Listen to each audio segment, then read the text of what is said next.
Muito boa tarde a todos, novamente, nesta 18ª edição do Portugal Exportador.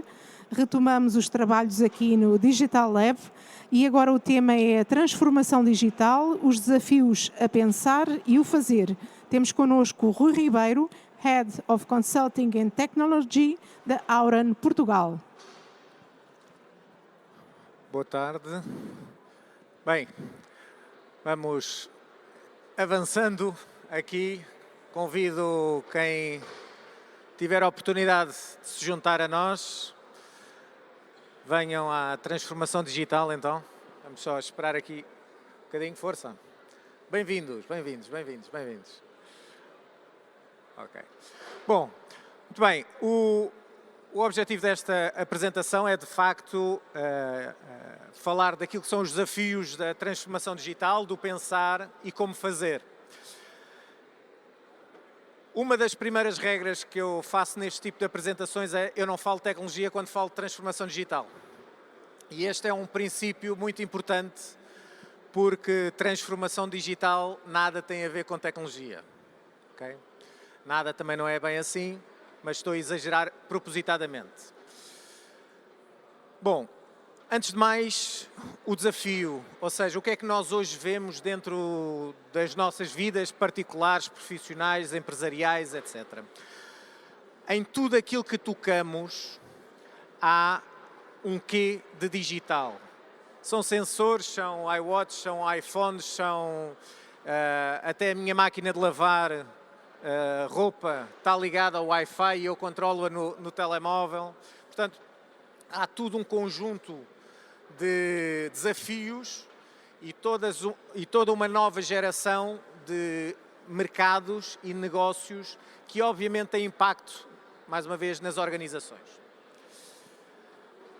E dentro deste contexto, e até porque estamos no enquadramento do Portugal Exportador, há sempre este impacto que se chama globalização, que foi claramente acelerado pela digitalização e pelos processos digitais e pela mudança completa.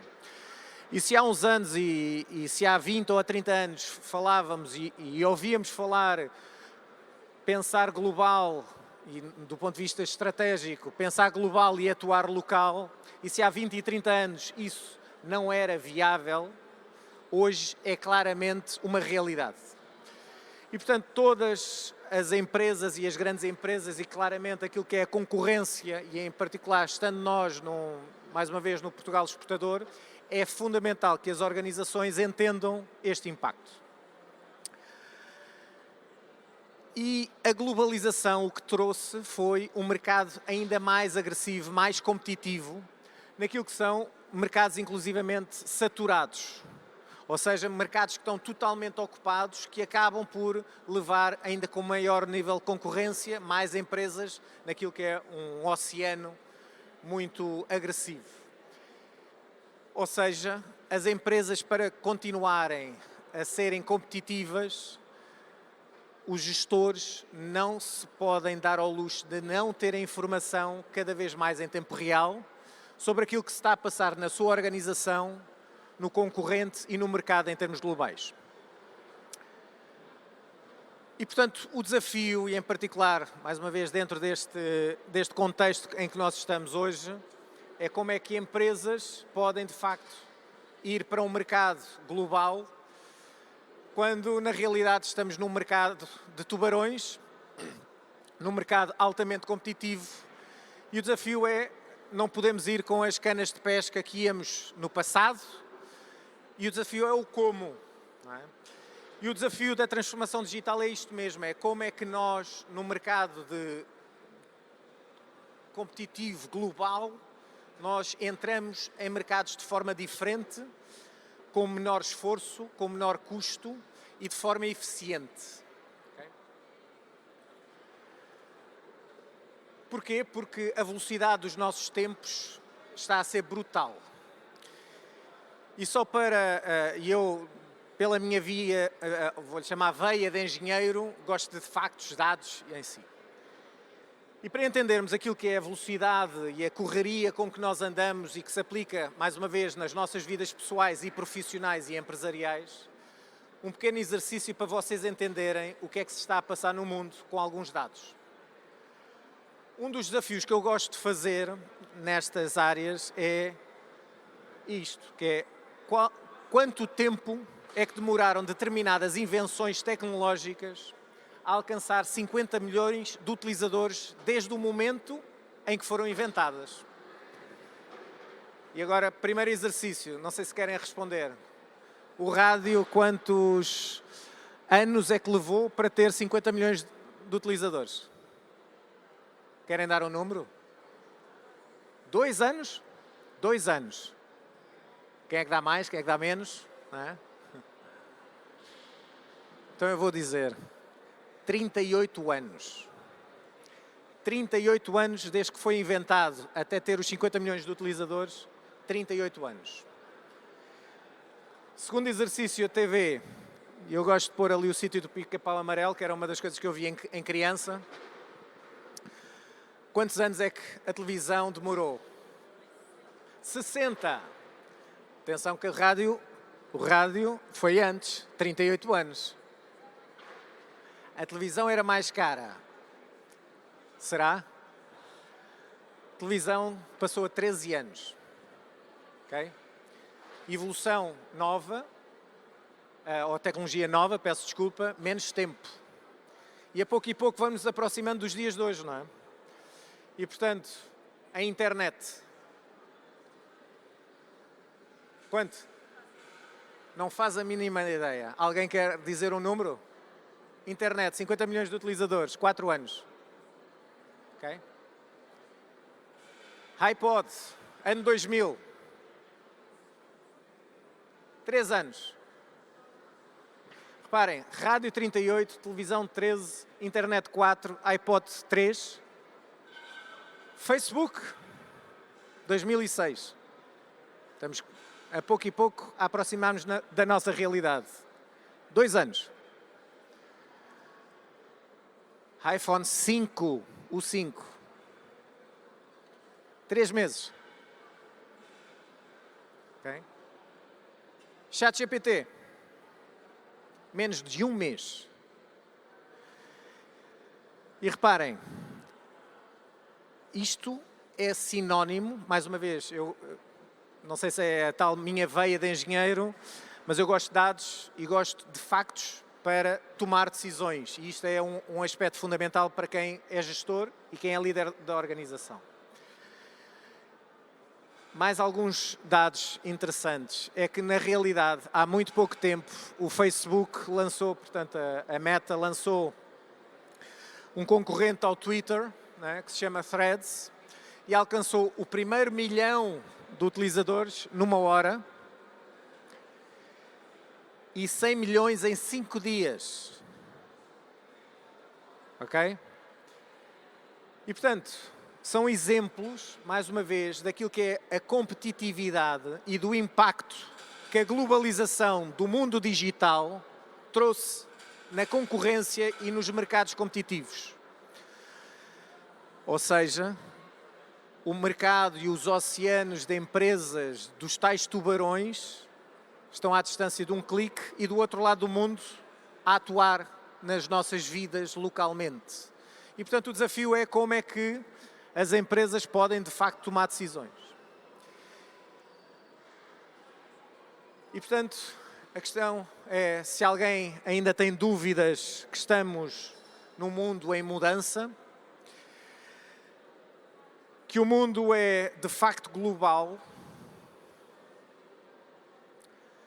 e que estamos cada vez mais naquilo que é a velocidade extrema dos negócios e daquilo que é a atividade empresarial e da concorrência. E reparem, o mundo está a mudar, hoje em dia com o Generative AI, porque deixámos, e se o Google foi uma tecnologia disruptiva no final do século passado, em que deixámos de ir às bibliotecas e dá-nos um conjunto de opções para escolher, obriga-nos a pensar de alguma forma. O ChatGPT e estas lógicas de Generative AI acelera porque já nos dá supostamente a resposta que nós queremos e que nós precisamos naquele momento. E, portanto, isto traz naturais eficiências, traz alguns riscos, mas todo este processo e esta forma de pensar e esta forma que está a começar ao comum cidadão e às empresas, e disponível para as empresas, está a mudar. Reparem, este senhor disse uma coisa fundamental, que é o mundo mudou mais nestes últimos 100 anos, não por razões políticas e económicas, mas por razões tecnológicas. Porque está a potenciar brutalmente aquilo que é a forma como interagimos e comunicamos uns com os outros. E fazemos, obviamente, negócios. Aquilo que era, e no mundo digital, e vou-te chamar, no mundo cristão existe o antes de Cristo e o depois de Cristo, no mundo digital existe o antes de 2007 e o depois de 2007. Esta era a empresa que liderava com 60% a 70% de cota de mercado mundial o mundo dos smart devices, dos telemóveis.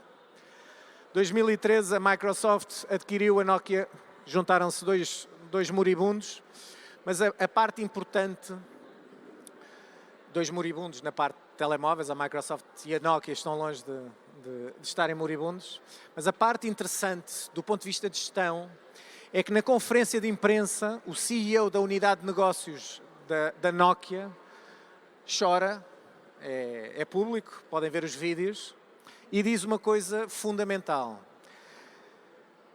Não fizemos nada de mal, mas por alguma razão falhamos. E esta questão é simplesmente simples de responder. Passo a redundância. É que eles sempre fizeram exatamente aquilo que aprenderam e que sempre fizeram e que deu dinheiro. E, portanto, esqueceram-se do que estava à volta e do que estava a acontecer. E este processo fez com que, entre 2007 e 2013, até à morte da unidade de negócios da Nokia, fosse um ápice para a morte de alguém que dominava o mundo numa área de negócio em si. E isto acontece várias vezes quando não se está atento àquilo que é a evolução, àquilo que são as tendências de inovação do mercado. E cá está o antes de 2007, ou antes de Cristo digital, e o depois de Cristo digital. O mundo rodava à volta do hardware e da usabilidade pelo hardware. A inovação da Apple, o que trouxe foi, acima de tudo, usabilidade pelo software. E essa é a diferenciação. E aquilo que é a exponenciação, depois há mais um conjunto de variáveis, mas que é o mundo mudou para software e deixou de ter o hardware como o fator distintivo. E reparem, o que eu vos digo é que vamos continuar a acelerar. Mais uma vez, a minha veia de engenheiro gosta de exponenciais e isto é a velocidade com que nós estamos. Na realidade, quando achávamos que no final do século passado estávamos a uma velocidade porque a internet começou a permitir-nos comunicar uns com os outros, o Google acelerou todo o processo de procuras. O 2007 é de facto o clicar da curva da exponencial e aquilo que hoje e que o ano passado passámos a viver, que é toda esta parte de inteligência artificial passar a estar à distância de um clique para o comum mortal. Não são tecnologias novas, mas a questão é a maturidade das tecnologias que passam a estar disponíveis ao comum cidadão. Mas vamos acelerar mais muito em breve, porque a computação quântica ao comum mortal, à comum empresa, vai criar ainda mais disrupção. Portanto, preparem-se que vamos continuar a acelerar. Ou seja, vamos voltar à velha teoria da evolução das espécies de Charles Darwin. Não são nem os mais fortes nem os mais inteligentes, mas aqueles que vão se adaptar melhor à mudança, que vão sobreviver. Okay? E por isso é importante explicar que transformação digital não é digitalização, nem digitalização do papel. Okay? Digitalização foram os famosos projetos de gestores documentais que as empresas faziam no início deste século, em que despejavam tecnologia para cima das empresas. Transformação digital é, de facto, mudar os processos com as tecnologias de hoje. Okay? Razão pela qual as startups, hoje em dia, em muitas áreas de negócio, ganham vantagens competitivas, porque são muito mais ágeis, porque têm processos e tecnologias adaptados aos tempos de hoje. E a dificuldade das grandes organizações e das pequenas ou médias empresas é como é que atuam nesta mudança, porque têm pessoas do passado, têm 20, 30 anos, têm sistemas de 20, 30 anos, têm processos de negócio que não mudaram. E este é que é o dilema das organizações, é como fazer isto. E a pergunta básica, muitas vezes, que as empresas nos colocam é: por onde é que começamos? E a resposta inicial é muito simples. Folha em branco. E o desafio é muito simples. Se a empresa começasse hoje com a tecnologia que existe hoje, como é que fariam?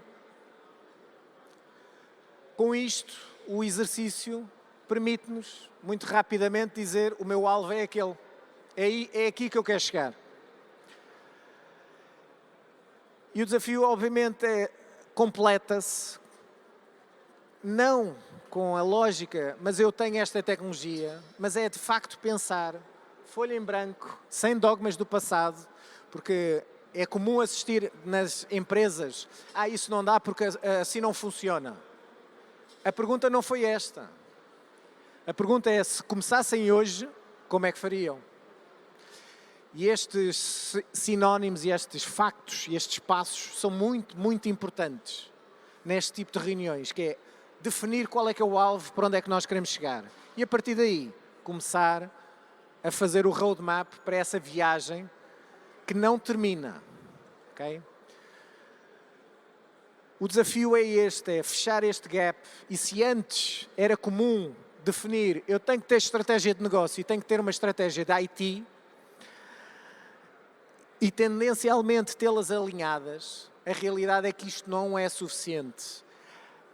Muitos dos projetos falharam porque a tecnologia não respondia ao negócio e o negócio ou andava mais lento do que era necessário ou as pessoas não se adaptavam. E é por isso que é crítico termos estratégias digitais ou estratégias de sistemas de informação que nos permitam, de facto, garantir aquilo que é o modelo de operação, ou seja, a empresa tem de continuar a trabalhar no seu dia-a-dia, mas como é que vai incrementalmente introduzindo essas inovações?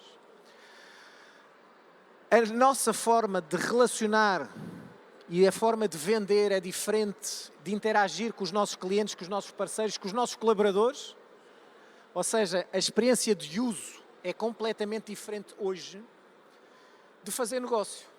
Okay?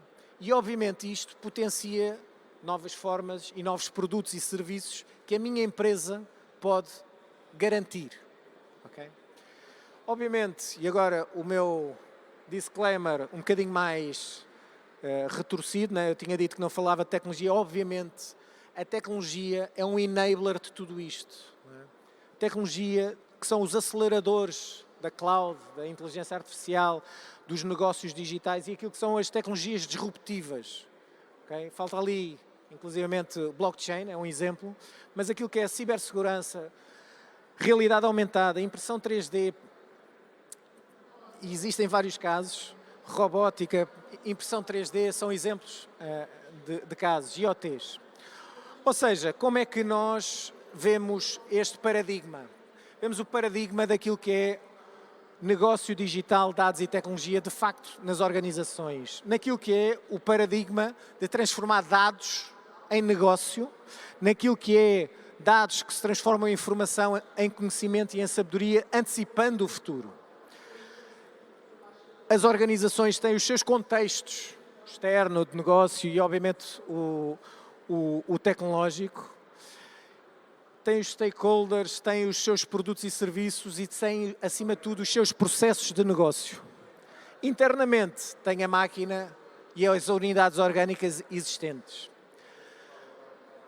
Qual é que é o desafio da transformação digital? É sensorizar tudo isto e perceber o que é que se está a passar e introduzir eficiências e novos modelos e novos processos no limite para novos produtos, novos stakeholders em si.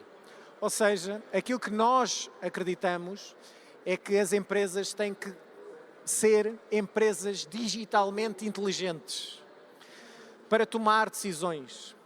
E este é o nosso paradigma, que pode ser, obviamente, através de metodologias mais estruturadas, menos estruturadas, mais transversais à organização, mais verticalizadas na organização.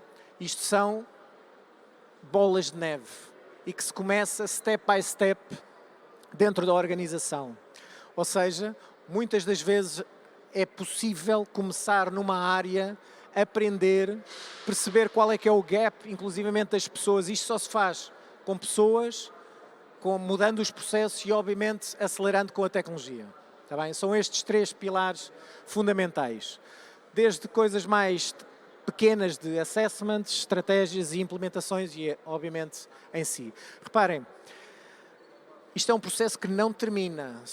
Existem vários casos de estudo. Um dos exemplos que eu costumo dar é, por exemplo, da Schneider Electric, dos interruptores, dos geradores de energias e afins. Em 2003, quando eles começaram a sua jornada de transformação digital, 100% da sua receita era do hardware, praticamente 100%. Neste momento, 50% do negócio da Schneider Electric vem do mundo digital, daquilo que é o serviço de dados, daquilo que é o serviço ao cliente. O hardware, neste caso, já só vale 50%. Okay? E, portanto, há aqui uma mudança estrutural e novas oportunidades existentes.